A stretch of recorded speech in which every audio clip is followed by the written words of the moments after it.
এমন দৃশ্য যখন মানুষ দেখে তখন মানুষের মধ্যে ক্ষুব্ধ একটা মেন্টালিটি তৈরি হয়। তবে প্রত্যেকটা দল বা যারা এই কলেজের শিক্ষার্থীরা আছেন তাদের দাবিগুলো তাদের কাছে যৌক্তিক হলেও আজকে যে দৃশ্য সারা বাংলাদেশ দেখেছে, এমন দৃশ্য আসলে সরকার কিভাবে কন্ট্রোল করবে? সমন্বয়কদের মধ্যে যারা উপদেষ্টা পরিষদে আছেন অথবা যারা বড় পর্যায়ে আছেন তাদেরকেও কিন্তু এখানে নানানভাবে বক্তব্যের আওতায় আনা হয়েছে যে তোমরা কি দেখছো না? এখন সমন্বয়করা আসলে কার পক্ষ নিবে? সব যখন ছাত্র, বৈষম্য বিরোধী ছাত্র আন্দোলনের তো তারা সমন্বয়ক। এখন যার পক্ষে তাদের বক্তব্য আসবে তাদের কাছে ভালো লাগবে, আর যাদের পক্ষে আসবে না তারাই মুহূর্তে বলে ওঠে 1 2 3 4 সব শালারা বাটপার, আর্মি হবে ঠিকাদার, নানান স্লোগানে সমন্বয়করা কিন্তু এই মুহূর্তে একটু টেনশনে আছেন। কারণ ছোট্ট একটা ঘটনা বড় আকার ধারণ করেছে। আজকে প্রথমবারের মতন এই অন্তর্বর্তী সরকার রাষ্ট্র ক্ষমতায় আসার পর 37টা কলেজ একত্রিত হয়ে সারা ঢাকা শহরকে কাঁপাই দিছে। এখন ঘটনার প্রেক্ষাপটটা আসলে কোনখান থেকে শুরু হলো?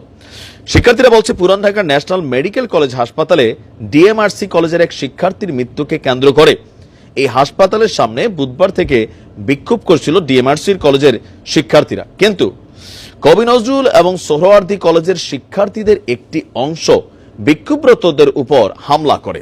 এমনকি এই অংশটার নাম ছাত্রদল হিসাবে কিন্তু স্টুডেন্টদের মুখ থেকে আসছে।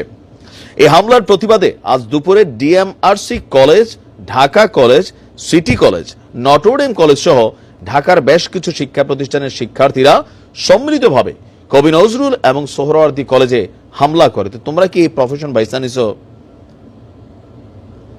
মানে এরকম যদি চলে তাহলে এগুলা মানে কোন দিকে যাবে?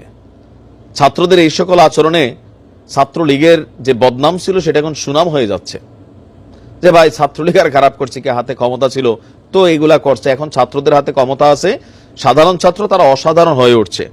যারে পছন্দ হচ্ছে না তার বিরুদ্ধে মব জাস্টিস হয়ে যাচ্ছে, যারে পছন্দ হচ্ছে না সোশ্যাল মিডিয়াতে আক্রমণ করা হচ্ছে, যে কলেজের বিরুদ্ধে পছন্দ হচ্ছে না সেই কলেজে ঢুকা ভাঙচুর চালাচ্ছে। এটা কোনো সিস্টেম হতে পারে না, কিন্তু আজকে এমনটাই ঘটেছে।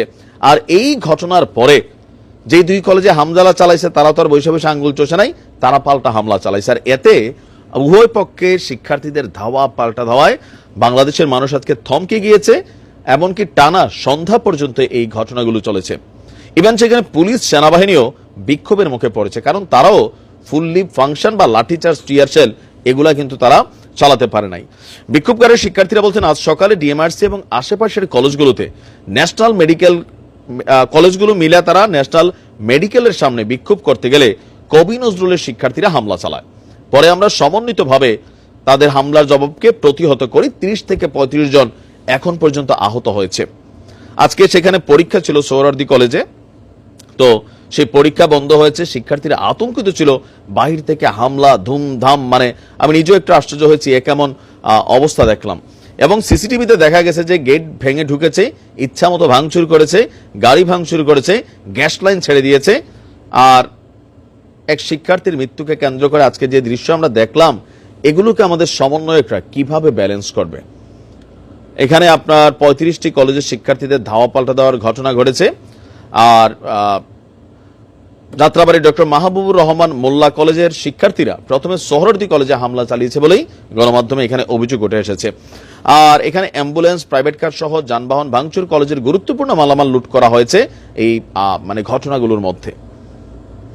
তো এই আন্দোলনে আজকে সারা বাংলাদেশের মানুষ স্তম্ভিত, ঢাকা শহরের মানুষ বিরক্ত। কথায় কথায় আন্দোলন, কথায় কথায় রাজপথে নামা। ভাই দেশে আইন আছে, অন্তর্বর্তী সরকার আছে নিরপেক্ষ, ছাত্রদের পক্ষেরই সরকার। তো সরকারকে তো কাজ করতে দিতে হবে, প্রশাসনকে কাজ করতে দিতে হবে। এখন প্রশাসনরা মানি না, আমরা নিজেরাই যদি যে মব জাস্টিস করতে চলে যাই, তো মেডিকেল কলেজগুলো যদি বলে যে কালকে থেকে চিকিৎসা বন্ধ, তো তোমার বাবা, দাদা, নানি বা সাধারণ মানুষ একটা অসুস্থ হলে কই যাবে বলেন?